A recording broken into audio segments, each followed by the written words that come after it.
March 7, 1945. The western bank of the Rhine, near Remagen.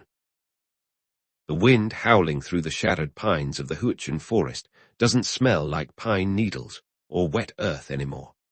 It smells of cordite, rotting leaves, and the metallic tang of unburied men. In a muddy foxhole, half filled with freezing rainwater, Obergefreiter Hans Weber tries to swallow a lump of grey paste. It is Kriegsbrat, war bread. But by this stage of the war, the name is a lie. There is barely any wheat in it. It is a brick of rye husks, potatoes, and sawdust, baked weeks ago and frozen solid. It scrapes against the roof of his mouth like sandpaper. Weber, a 20-year-old veteran who looks 40, forces it down with a mouthful of dirty water from his canteen. His stomach cramps immediately, a violent protest against the filler material intended to trick the body into feeling full. Around him, the remnants of the 15th Army are disintegrating. They are ghosts in field grey, their uniforms hanging loosely off skeletal frames. They have no fuel for their panthers. They have no shells for their mortars. But worst of all, they have no food. The supply lines from Berlin were severed weeks ago by Allied fighter bombers that prowl the sky like hawks, strafing anything that moves on a German road. "Keep your head down," whispers the soldier next to him, a boy named Elias who was drafted only 3 weeks ago. Elias is trembling, not just from the cold, but from the caloric deficit that makes the brain foggy and the limbs heavy as lead. "Do you hear them?" Weber nods slowly. He hears them. Across the valley, less than 400 yards away, the American lines are buzzing. It isn't the sound of screaming Stukas or Nebelwerfer rockets that terrifies the Germans now. It is the sound of engines. Thousands of them. The low, confident rumble of GMC Deuce and a half trucks, Jeeps and Shermans. The Americans never seem to turn their engines off. They have so much gasoline, they can afford to let their vehicles idle just to run the heaters. Weber peeks over the rim of the foxhole, adjusting his helmet. Through the mist, he sees the silhouette of the American forward operating base. It looks less like a military encampment and more like a bustling factory town. Electric lights flicker, they have generators. Smoke rises from chimneys, they have coal. And then the wind shifts. It blows from the west, rolling down the hillside, across the minefields and the barbed wire, carrying a scent so alien, so forgotten, that Weber initially thinks he is hallucinating. It is the smell of yeast, the sweet, warm, undeniable aroma of baking dough. Elias sniffs the air, his eyes widening in the gloom. "Hans," he rasps, his voice cracking.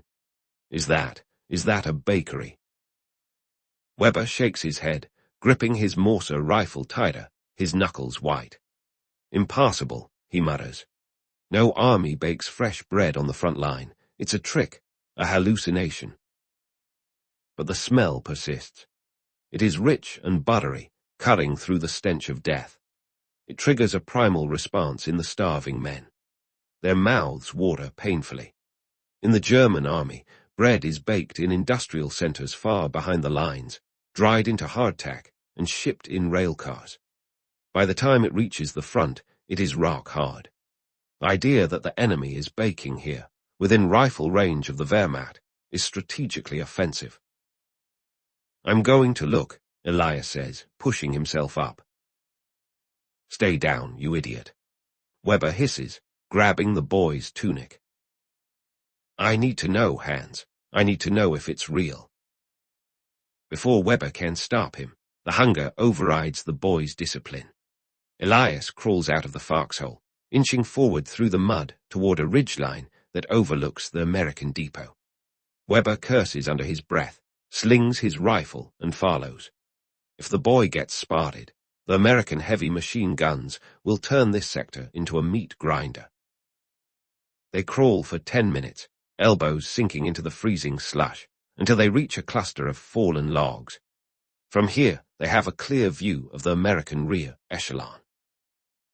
What they see defies their understanding of warfare.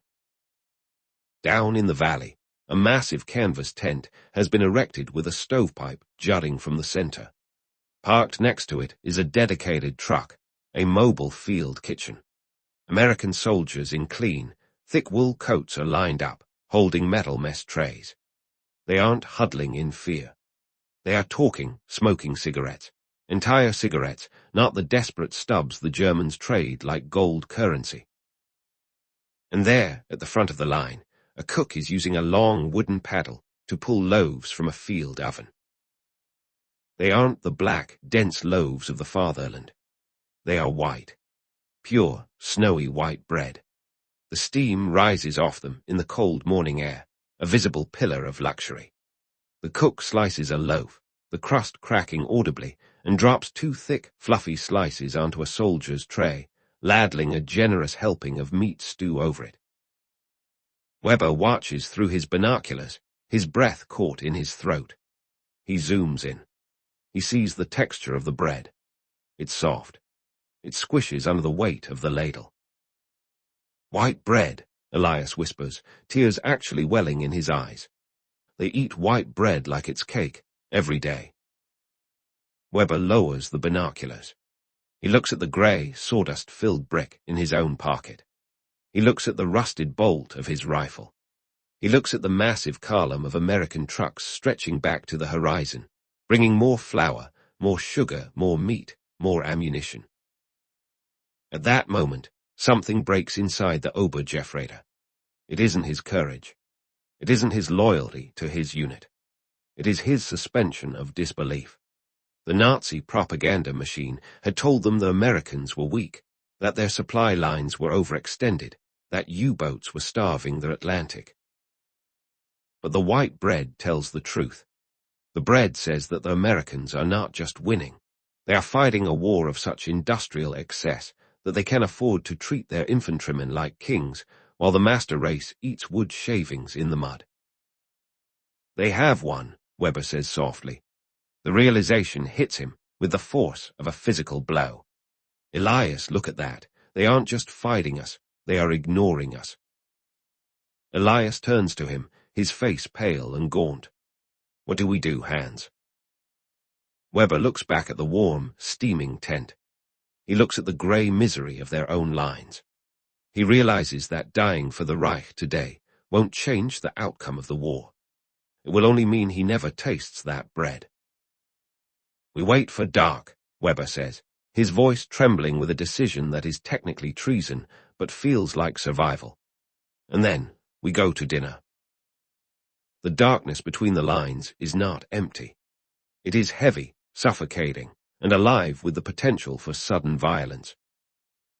Weber and Elias strip their webbing. They leave their Morser rifles in the mud, the bolts removed and thrown into the brush.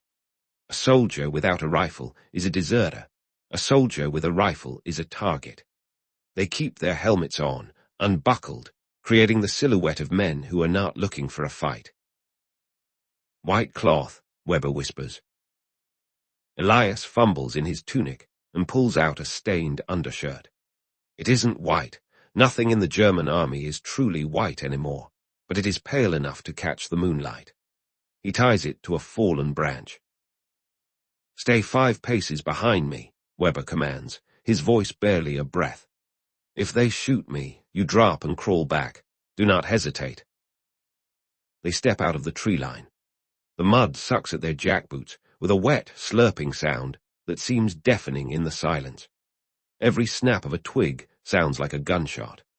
Behind them, somewhere in the blackness of the forest, are the Feldgendarmerie, the chained dogs of the military police. If they are spotted from behind, they will be hanged from the nearest tree with placards around their necks reading traitor. But the pull of the bakery is stronger than the fear of the hangman. They navigate through a gap in the minefield Weber memorized days ago. The wind is still blowing from the American lines, and even here, amidst the smell of wet iron and decay, the faint, yeasty aroma lingers like a siren song. Suddenly, a pop echoes overhead. A parachute flare hisses into existence, bathing the valley in a stark, magnesium-white light. Freeze, Weber hisses. They stand like statues in the open field, their shadows stretching long and distorted against the cratered earth. For 10 agonizing seconds, they are exposed. If an American machine gunner is bored or jumpy, they are dead. The flare dies, sizzling out as it hits the wet ground. The darkness rushes back in, more intense than before. Move, now. They scramble up the final embankment. The sounds of the American camp are distinct now. American jazz music playing softly from a radio. The clatter of parts. The low murmur of voices speaking English. It sounds dangerously casual. Halt, who goes there? The challenge comes from the darkness, sharp and guttural. An American sentry. Don't shoot. Weber screams in broken English, his hands shooting up so fast he nearly dislocates a shoulder. Nicht schießen, we surrender, we come, for bread. There is a pause. The metallic clack-clack of an M1 Garand safety being disengaged freezes the blood in Weber's veins. Come forward slowly, hands on your heads. Weber steps into the pool of light cast by a perimeter floodlamp. He squints, blinded. A tall American GI steps out from behind a sandbag wall, his rifle leveled at Weber's chest. The American looks impassably healthy. His cheeks are shaved. His uniform is thick wool, clean and free of patches. He is chewing gum. The American looks at Weber, then at the terrified Elias shaking behind him. He lowers the rifle slightly, looking confused. Just 2 of you, the GI asks. Yes, Weber nods frantically. Hungry, we are hungry. The GI spits his gum into the mud and shakes his head, letting out a short, disbelief-filled laugh. He calls over his shoulder. Sarge, got 2 more Jerrys coming in, look like skeletons. He waves the barrel of his rifle toward the interior of the camp. All right, Fritz, move it. Pow cage is that way. Don't try anything funny or I'll fill you full of lead. As they are marched past the sandbags, Weber looks to his left. He sees a stack of crates labeled motor oil. Next to it, a stack of crates labeled spam. Next to that, a mountain of jerry cans. The sheer carelessness of the storage stuns him. In the Wehrmacht, every drop of fuel is guarded by an officer. Here it sits in the open, unguarded, because there is simply too much of it to steal. They are led not to a dungeon, but to a wire-fenced enclosure near the center of the camp. And there, just 20 yards away, is the source of the smell. The field kitchen. The sensory overload is almost enough to make Elias faint. The American camp is a city of light and noise. Generators hum rhythmically.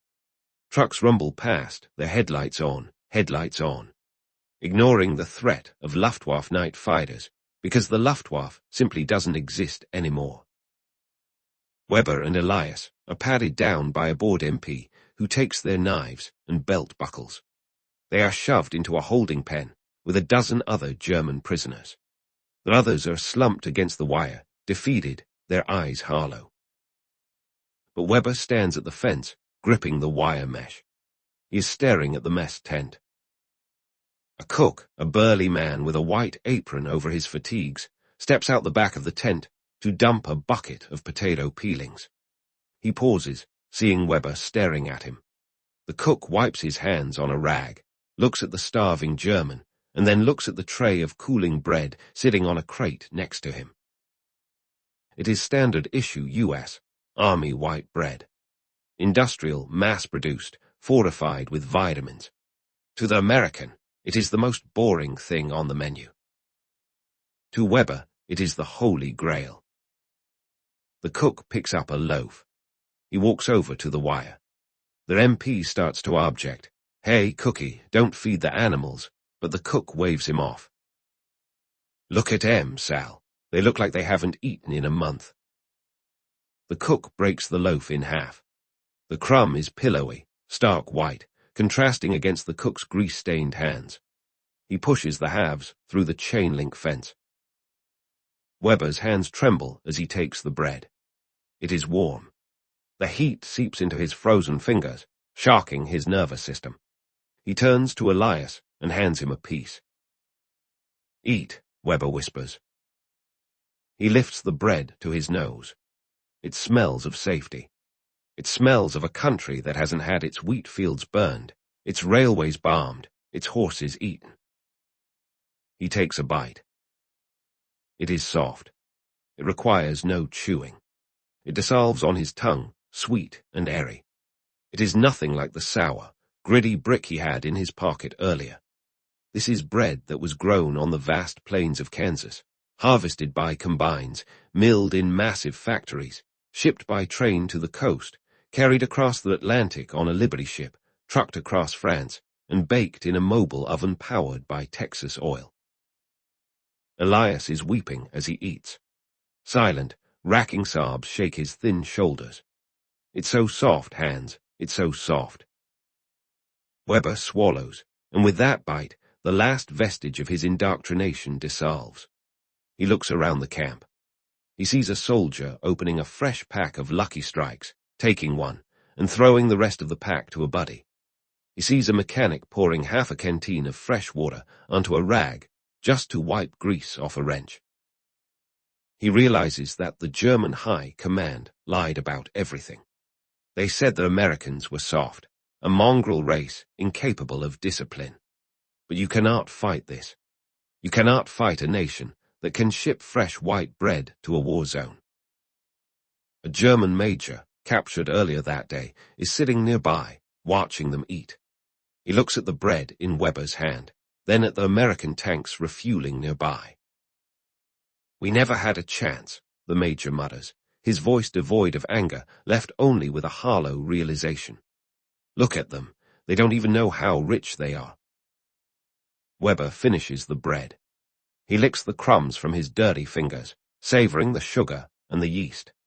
For the first time in 3 years, the gnawing pain in his stomach subsides, replaced by a heavy, lethargic comfort.